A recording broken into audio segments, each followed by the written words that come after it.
Welcome back to Crimescape. Today we will be talking about the case of Shanda Sharer. Horrific murders. A 12-year-old girl, Shanda Sharer, lured into a car and then murdered by a group of girls, beaten, her body set on fire in 1992. One of the ringleaders now released. In the early 1990s, the small town of New Albany, Indiana became the epicenter of a horrifying crime that would send shockwaves throughout the nation. When Shanda Sharer, a friendly 12-year-old, started middle school, she had a big smile and was full of innocence. She made a new friend named Amanda, which made another student named Melinda very jealous.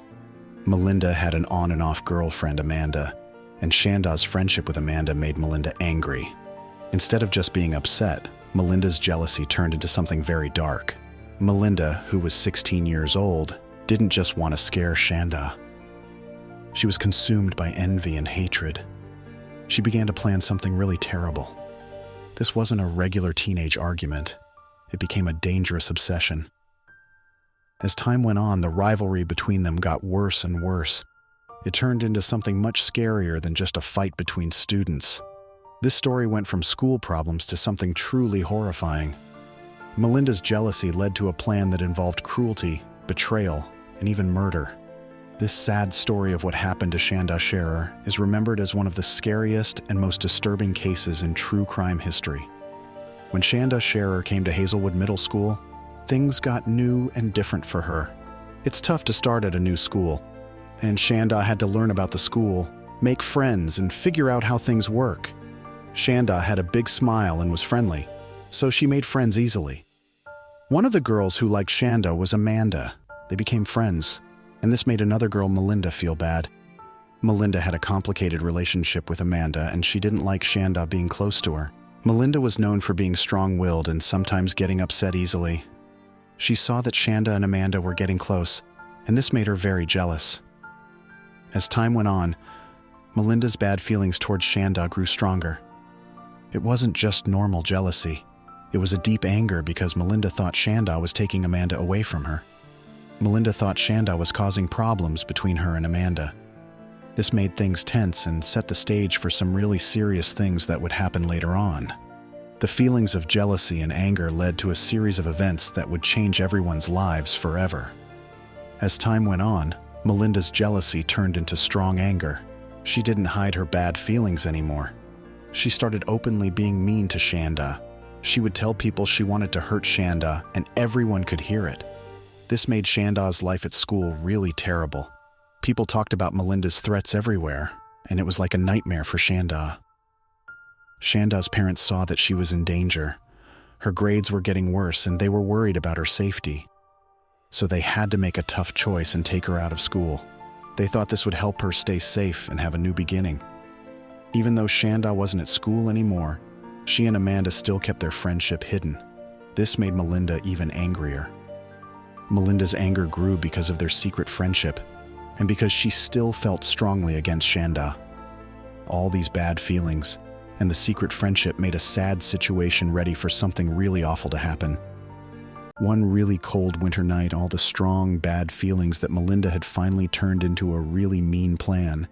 She got together with her friends Lori, Hope, and Tony, and they came up with a plan to hurt Shanda.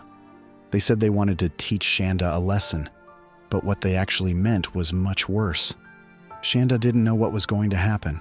They tricked her by saying she would meet Amanda, her friend, at a place called the Witch's Castle. But when she got there, things were not friendly at all. Melinda and her friends attacked Shanda very badly. They were very angry and they hurt Shanda a lot. They didn't stop. They kept hurting her over and over again. They took her to different places, and each time, the hurt got worse.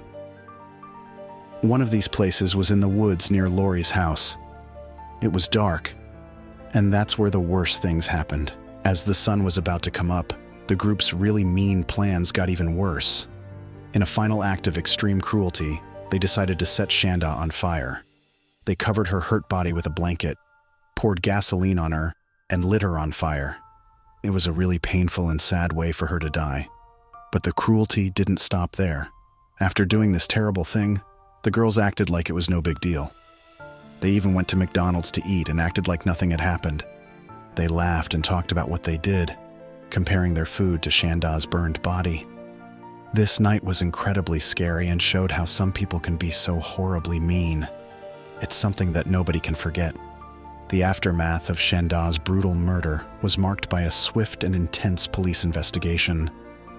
The first crack in the case came unexpectedly when Tony, overwhelmed by guilt and horror, approached the police. Her confession was both detailed and chilling, laying bare the events of that fateful night and implicating all involved.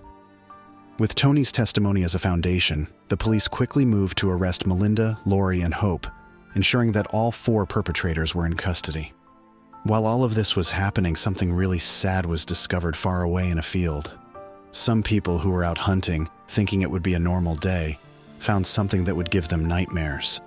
When they first saw what looked like burnt things, they thought it was just a store mannequin someone had thrown away. But when they got closer, they realized something terrible. It was actually Shanda's body. Before she was set on fire, she had been treated in such a horrible way. It's a really sad thing that's very hard to imagine. Tony admitted to what they did, the police acted quickly and arrested them, and the hunters finding Shanda's body showed exactly what happened to her. This whole situation was really upsetting and hard to accept for the community.